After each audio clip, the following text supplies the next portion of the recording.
Hagrid's hut and asked without beating around the bush. Hagrid, we were wondering if you could tell us what's guarding the stone apart from Fluffy. I don't know myself. That stone is here for a good reason. It was almost thrown after Gringotts. I suppose you have worked that out and all. Beat me how you even know about Fluffy. Oh, come on, Hagrid. You might not want to tell, but you do know everything that goes on around here. We only wondered who's done the guarding here. We wondered who Dumbledore had trusted enough to help him out. Well, I suppose it could hurt her tell you that. Let's see. He borrowed Fluffy from me. Then some of the teachers did enchantments. Professor Sprout, Professor Flitwick, Professor McGonagall, he ticked them off on his fingers. Professor Quirrell and Dumbledore himself did something. Hang on, I've forgotten someone. Oh yeah, Professor Snape. Snape? Yeah, you are not still on about that, are you? Look, Snape helped protect the stone. He is not about there to steal it. The three of them did hold the same view.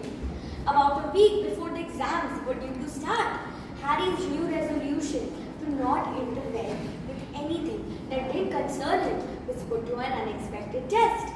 One afternoon, while walking back from the library alone, Harry heard somebody whimpering from a classroom up ahead. As Harry moved closer, he heard Quirrell's sobs. No, not again, please. It sounded as though somebody was threatening him. Harry grew closer. All right. Next second, Quirrell came hurrying out of the classroom, straighting his turban. He looked very pale and almost as if he was about to cry.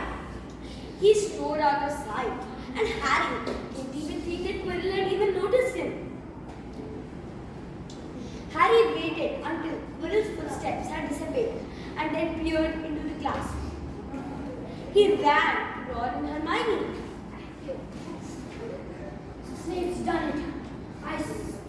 I saw him threatening Quirrell on how to tell him how to break the anti-dark force spell. Now Snape can easily steal the stone. That's still Fluffy though. Maybe Snape found out how to get past Fluffy without asking him. What about Dumbledore? That's what we should have done ages ago. If we try to do anything ourselves, we'll be thrown out for sure. But we've got no proof. Quirrell's too scared to back us up. And Snape's only got to say he didn't let the mountain troll in on Halloween night. And he was nowhere near the third floor. Who would they believe? Him or us? And it's not exactly a secret that we hate him. Dumbledore will think we're making this up to get him sacked. And remember, you should not know about the social stone of Fluffy. Let's go to the forest with Hagrid. The three ran to Hagrid's hut, and it was late at night. Hagrid wasn't there. Maybe he has gone to the forest. As the three moved towards the forest, they saw a unicorn, badly hurt and almost dead. Suddenly, a centaur appears. The centaur didn't answer. It had astonishingly pale eyes, like blue sapphires. The centaur looked carefully at Harry. Its eyes, lingering on Harry's scar, stood out livid on Harry's forehead. You are the pot boy. You better get back to Hagrid. Forest is not safe at this time, especially for you. Can you ride? It will be quicker this way. My name is Florence. The quicker you leave the forest, the better. Who are you? Why are you helping us? Do you not see that unicorn? Do you not know why it was killed?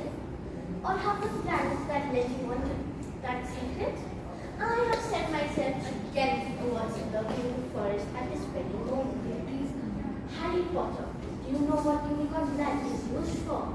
No, only use the horn and tail hair in potions. Why has he been killed?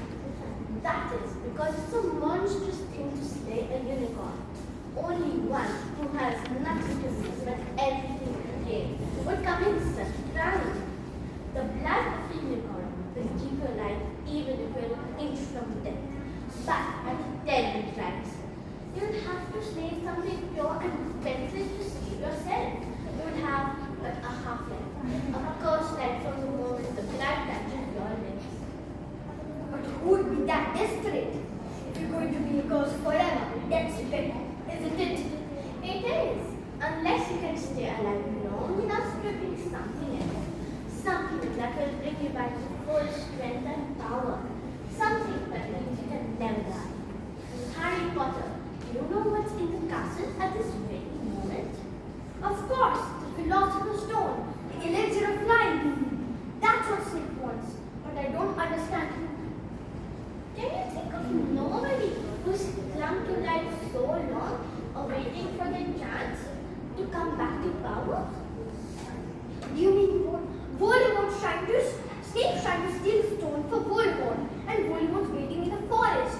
All this time we've been thinking that Snape just wants to get rich. Stop saying the name. Thank you, friends. Goodbye, Harry. Take care. And everyone says Dumbledore is the only one who was ever afraid of. With Dumbledore around, you know who will attack you. Harry, relax. I'm not his right. With Dumbledore around, the stone's safe. We've got to go to Dumbledore. Harry told that stranger how to get past Fluffy, and it was either Snape or Voldemort under that cloak. It might have been easy, but he got Harry drunk. Now where's Dumbledore's office? We don't know where Dumbledore lives, nor we can ask anyone. It's tonight. Snape's going to the chapel tonight. He's found out everything he needs to know. You both go and tell Dumbledore everything, while I'll go and try to save the stone. Scene 11 ends.